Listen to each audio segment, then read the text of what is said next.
Hai, bertemu kembali di pembacaan kita untuk hari yang ke-69. So, macam biasa sebelum kita mulakan pembacaan kita mohon keberkatan daripada Tuhan supaya kita dapat memahami segala sesuatu yang kita bacakan hari ini dengan doa. So, mari kita berdoa ya. Tuhan Allah Bapa kami yang bertakhta dalam kerajaan syurga, terima kasih Tuhan sekali lagi Engkau berikan kami kesempatan yang begitu indah untuk membaca firman Engkau yang terdapat di dalam buku Encounter Series 1 Christ the Way dalam Desire of Ages ini Tuhan.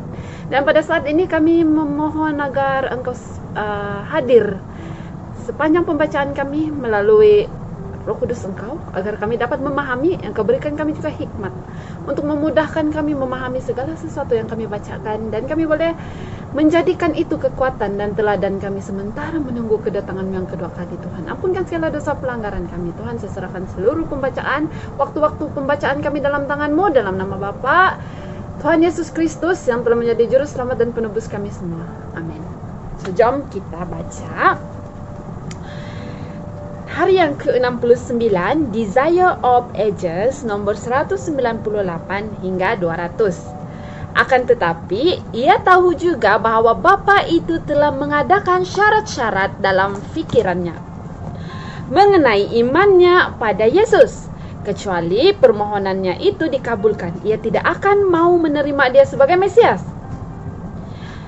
Sementara pembesar itu menunggu dalam penderitaan yang penuh ketegangan, Yesus berkata, "Jika kamu tidak melihat tanda dan mujizat, kamu tidak percaya." Dengan tidak menghiraukan semua tanda bahwa Yesus itulah Mesias, pemohon itu telah bertekad untuk menumpukan imannya pada Tuhan atas syarat kalau permohonannya itu dikabulkan. Juru selamat membandingkan keraguan-raguan ini dengan iman yang ikhlas di pihak orang Samaria yang tidak meminta mujizat atau tanda.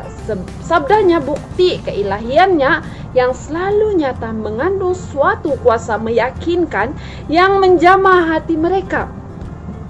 Kristus merasa sedih karena bangsanya sendiri yang kepadanya perkara-perkara yang suci dipercayakan gagal untuk mendengar suara Allah berbicara kepada mereka dalam anaknya.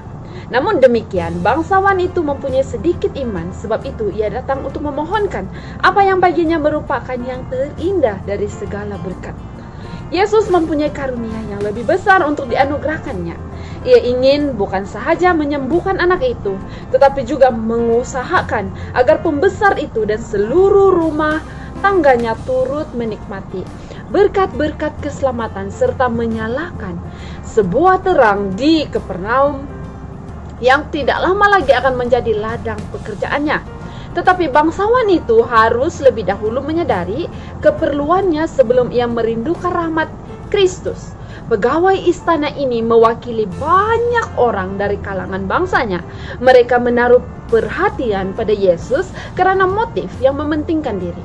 Mereka mengharap hendak mendapat sesuatu keuntungan istimewa oleh kuasanya, dan mereka mempertaruhkan iman mereka atas dikaruniakannya pertolongan jasmani ini. Tetapi mereka tidak mengetahui hal penyakit rohani mereka dan tidak melihat keperluan mereka akan rahmat ilahi. Laksana cahaya kilat, ucapan juru selamat kepada bangsawan itu menelanjangi hatinya. Dilihatnya bahwa motifnya dalam mencari Yesus bersifat mementingkan diri. Imannya yang goyah itu tampak kepadanya dalam sifatnya yang sesungguhnya. Dalam kesedihan yang sungguh, insaflah ia bahwa kebimbangannya mungkin akan menyebabkan kematian anaknya itu. Tahulah ia bahwa ia sedang berada di hadirat Dia yang dapat membaca hati dan yang baginya segala sesuatu mungkin adanya. Dalam permohonan yang penuh kesedihan ia berseru, "Tuhan, datanglah sebelum anakku mati." Imannya berpegang teguh pada Kristus, seperti yang diperbuat oleh Yakub ketika bergumul dengan seorang malaikat. Ia berseru, "Aku tidak akan membiarkan engkau pergi jika engkau tidak memberkati aku." Kejadian 32 ayat 26. Seperti halnya dengan Yakub, ia pun menang. Juru selamat tidak dapat menarik diri dari jiwa yang bergantung kepadanya, memohonkan keperluannya yang besar. "Pergilah," katanya, "anakmu hidup." Bangsawan itu meninggalkan hadirat juru selamat dengan damai dan sukacita yang belum pernah dialaminya dahulu. Bukan saja ia pernah Bukan saja ia percaya bahwa anaknya akan sembuh, tetapi juga dengan keyakinan yang teguh ia percaya pada Kristus sebagai penebus. Pada waktu itu juga, para penjaga di samping anak yang sudah hampir mati di rumah yang di Kapernaum itu melihat perubahan tiba-tiba dan ajaib. Bayang maut terangkat dari wajah penderita itu. Wajah sakit karena demam berubah menjadi warna kemerah-merahan karena kesehatan yang sedang pulih. Mata yang kabur menjadi berseri-seri dengan kecerdasan dan kekuatan kembali kepada tubuh yang sudah lemah dan kurus. Dagingnya yang panas membara telah menjadi halus dan lembut, dan tertidurlah ia dengan lelapnya. Demam itu telah meninggalkannya justru di waktu panas terik tengah hari. Seluruh keluarganya tercengang dan besarlah kegirangan mereka. Karena tidak berapa jauh dari Kapernaum, sehingga pembesar itu sebenarnya dapat juga sampai ke rumahnya pada petang sesudah ia berbicara dengan Yesus. Tetapi ia tidak terburu-buru pulang ke rumah, barulah besok paginya ia sampai ke Kapernaum. Alangkah gembira suasana perjalanan pulang ke rumah. Waktu ia pergi untuk mencari Yesus, hatinya berat dengan duka. Sinar matahari tampaknya kejam kepadanya, kicauan burung sebagai ejekan. Alangkah berbeza perasaannya kini, segenap alam mengandung segi pemandangan yang baru. Ia melihat dengan mata yang baru. Sedang ia berjalan pada keteduhan pagi hari, seluruh alam seolah-olah memuji-muji Allah dengan dia. Ketika ia masih agak jauh dari rumahnya, hamba-hamba keluar untuk mengeluhkan dia, ingin hendak meringankan ketegangan yang mereka duga sudah pasti dirasakannya. Ia tidak menunjukkan perasaan heran mendengar kabar yang mereka bawa itu, tetapi dengan perhatian yang besar yang tidak dapat mereka fahami, ia bertanya, "Pukul berapa anak itu mulai sembuh?" Mereka menjawab, "Kemarin siang pukul 1 demamnya hilang." Tepat pada saat ketika iman bapak itu berpegang teguh pada jaminan anakmu hidup. Kasih ilahi menjamah anak yang sudah hampir mati itu. Bapak itu pergi dengan buru-buru untuk menemui anaknya. Ia memeluk dia ke dadanya seperti seorang yang dibangkitkan dari antara orang mati, serta mengucap syukur kepada Allah berkali-kali atas kesembuhan yang ajaib ini. Bangsawan itu rindu hendak mengenal Kristus lebih jauh. Belakangan waktu ia mendengar pengajarannya, ia dengan seluruh keluarganya menjadi murid-muridnya. Kesukaran mereka itu telah disucikan menjadi pertobatan seluruh keluarga itu. Berita tentang mujizat itu pun tersiarlah, dan Kapernaum di mana begitu banyak perbuatan ajaibnya yang besar dilakukan, tersedialah jalan bagi pekerjaan Kristus secara pribadi. Ia juga yang memberkati orang bangsawan yang di Kapernaum itu pun punya kerinduan yang sama, juga hendak memberkati dia. Tetapi seperti halnya dengan bapak yang ditimpa kemalangan itu, kita sering hendak mencari Yesus karena kerinduan mau mendapat sesuatu keuntungan duniawi, dan atas dikabulkannya permohonan itulah kita menaruh keyakinan kita pada kasih-Nya.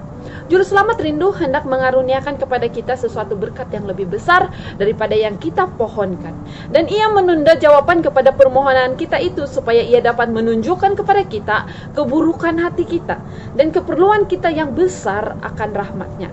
Ia merindukan supaya kita meninggalkan sifat mementingkan diri yang menuntun kita untuk mencari Dia. Dengan mengakui keadaan kita yang tidak berdaya dan keperluan kita yang besar, kita harus mempercayakan diri kita sepenuhnya dengan kasih-Nya. Bangsawan itu ingin melihat terkabulnya permohonannya itu lebih dahulu, kemudian barulah ia mau percaya. Tetapi ia mesti menerima ucapan Yesus bahwa permohonannya itu didengar serta berkat dianugerahkan. Pelajaran ini harus kita ambil juga, bukannya karena kita melihat atau merasa bahwa Allah mendengar kita, baru kita mau percaya. Kita harus percaya pada segala janjinya. Apabila kita datang kepadanya dalam percaya, tiap permohonan masuk ke dalam hati Allah. Bila kita memohonkan berkat-Nya, haruslah kita percaya bahwa kita menerimanya, serta mengucapkan syukur kepadanya bahwa kita sudah menerimanya. Kemudian kita pergi untuk menjalankan segala kewajiban kita dengan merasa pasti bahwa berkat itu akan dikaruniakan bila kita sangat memerlukannya. Setelah kita belajar berbuat demikian, tahulah kita bahwa segala doa kita itu dijawab. Allah akan berbuat bagi kita jauh lebih banyak menurut kekayaan, kemuliaannya, dan sesuai dengan kekuatan kuasanya. So, begitulah betapa ajaibnya Tuhan. Betapa baiknya Tuhan, di mana Dia akan mengabulkan segala sesuatu doa yang kita pohonkan. Dan pada saat ini saya secara pribadi amat terharu sebab Tuhan selalu bekerja dalam hidup saya. Tuhan selalu menjawab segala doa saya bila saya bersungguh-sungguh berdoa dengan Tuhan yang saya memerlukan Dia. Jadi saya sangat tersentuh dengan pelajaran hari ini, dan saya harap jangan kita meragui kemampuan Tuhan.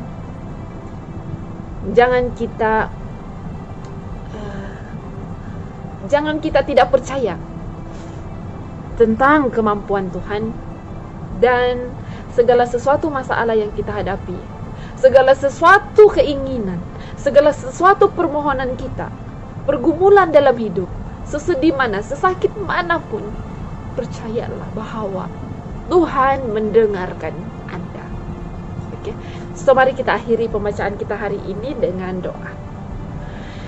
Ya Tuhan Allah Bapa kami yang bertakhta di dalam kerajaan surga, terima kasih Tuhan atas pelajaran Engkau yang begitu indah pada saat ini. Engkau telah membuktikan, Engkau telah memberikan kami satu pelajaran. Engkau telah mengajar kami bahwa kami harus percaya, kami harus beriman dengan segala sesuatu yang kami pohonkan dengan Engkau.